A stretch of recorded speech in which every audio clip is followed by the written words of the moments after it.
I thought I would film in my favorite part of my property today. Plus, I wanted this dog to go in the river because, or like, it's not really like, it's like a creek. It's a creek. It's a little, just a little stream, but it's like a spring, a natural spring. So he likes to come down here and stick his whole head in the water. Right, buddy? Yeah?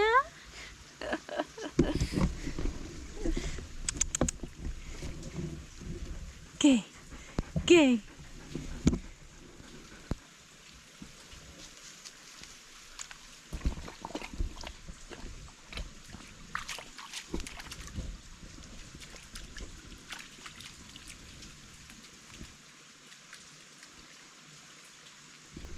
I like having him with me, like when I'm in this kind of area. I mean, I'm just down the hill from my house.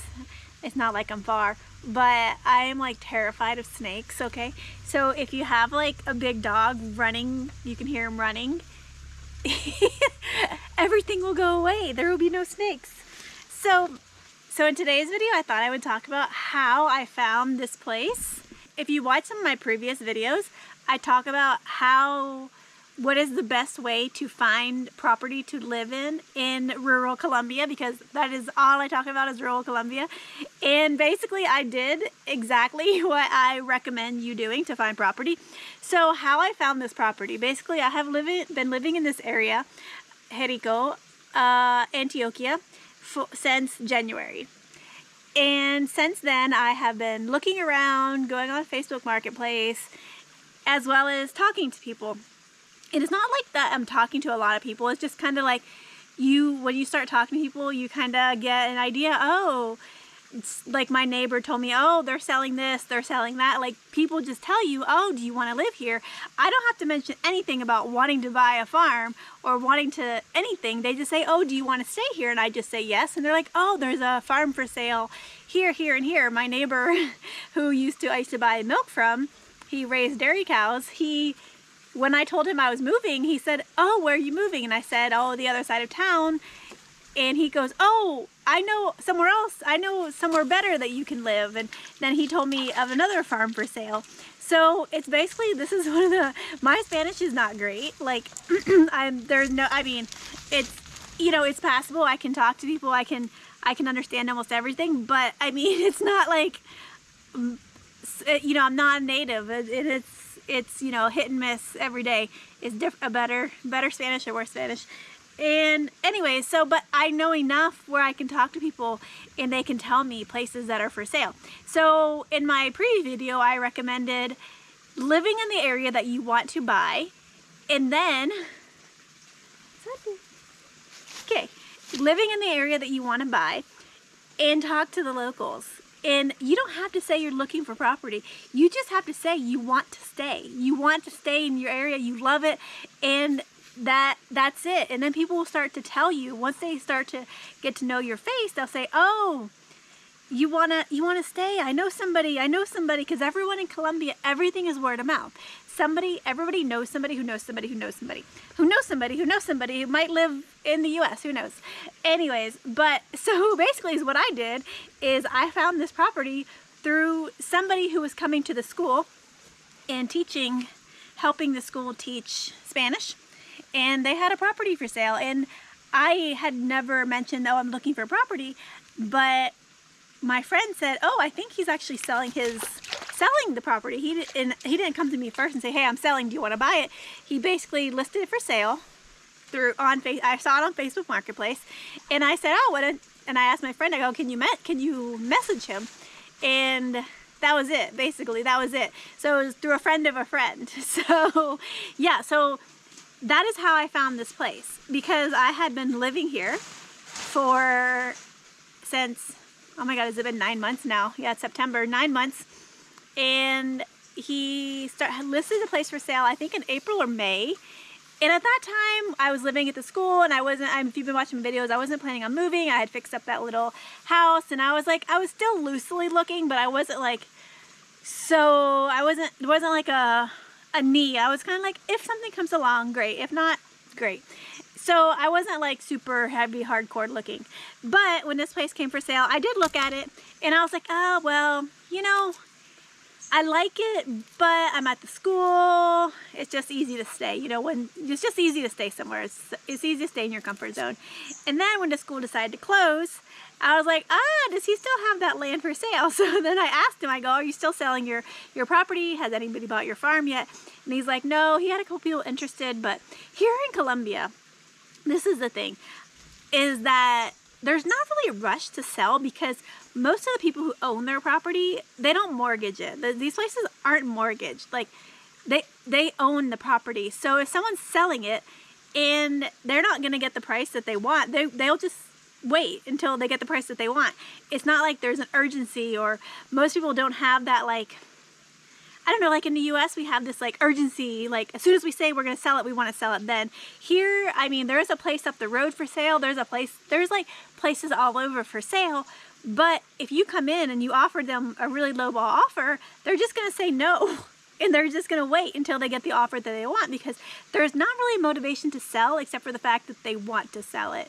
And maybe they want to move, or maybe they want this, but it's not like, I don't know how to say it. It's just not like in the US, we like, as soon as we want to do something, we expect it to happen immediately. Here, no. Like, this place was for sale. It's not like he was dropping the price. He's just like, this is what I want for it. And if someone's gonna come along and not offer what I want, I'm just not gonna sell it. And that's very common here. They just won't sell it until they get the price that they're wanting it. And eventually they will. It might take a year, 2 years. The property up the road, I think, has been for sale for a few months also. And the thing is, the people still live there and they're still working the land and they own it. Most likely they own it outright. And maybe they're just like an elderly couple looking to sell, and maybe they want to move to Medellin with their family. That's really common. Or like their family wants to sell it, but they own it. It's their property. So it's not a rush. So anyways, so how did I find my property? Through word of mouth. It also was listed on Facebook, because in Colombia, one of the biggest ways to sell properties is through Facebook. And yeah, so it was listed on Facebook and I knew the person. So I just said, hey, do you still have your property for sale? And he's like, yeah, that was it. And seriously, I did not use a lawyer. I had my friend help me here in town, who's Colombian.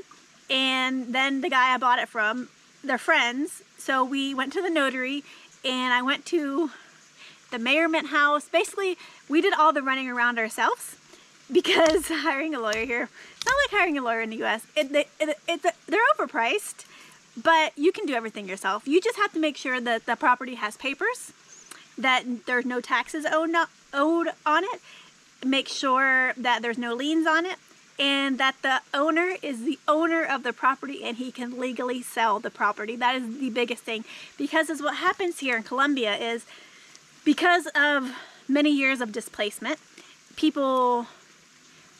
when people left their homes and moved to the city for the wars, well, there's still wars happening here, but when people left, they just abandoned their property. So it was technically, I don't know if they still owned it. I think they probably could if they decided to go back, but I don't really know how that works. But people would just move into them, and when people moved into their property, they became the new owners, and there was no one to contest it, that it's not their home, except for when they go to sell it, they don't have the legal documentation. And this is when they sell them for really cheap prices. So you have to be really careful here. When you see something too good to be true, it usually is too good to be true, because if they don't have the papers, if they're not paying taxes, and there are ways that you can still buy the property, but that you would need a lawyer, because they have to dig through things and they have to go to the government. Anyways, I just don't recommend buying that. I mean, that usually those properties just go through generation to generation to generation. So you have to be really careful about who you buy property from, where you buy property, because there are still areas of danger in Colombia. And when you leave, I bought here because this is a relatively safe town. It's a heritage town, and it used to be the capital of Antioquia, as well as, so it's like a culturally diverse, culturally rich town. which I like because they have like festivals, they have museums, they have a theater, they have like every other week there's something going on.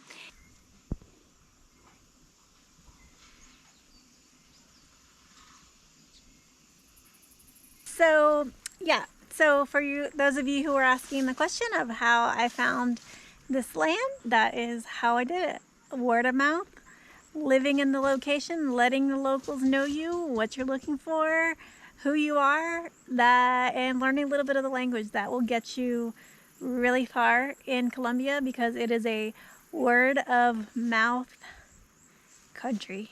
Anyways, long story short, word of mouth is how I bought this property. It's how I found this place where I now live and bought. So that is it. So thank you so much, and I will see you in the next video. Bye.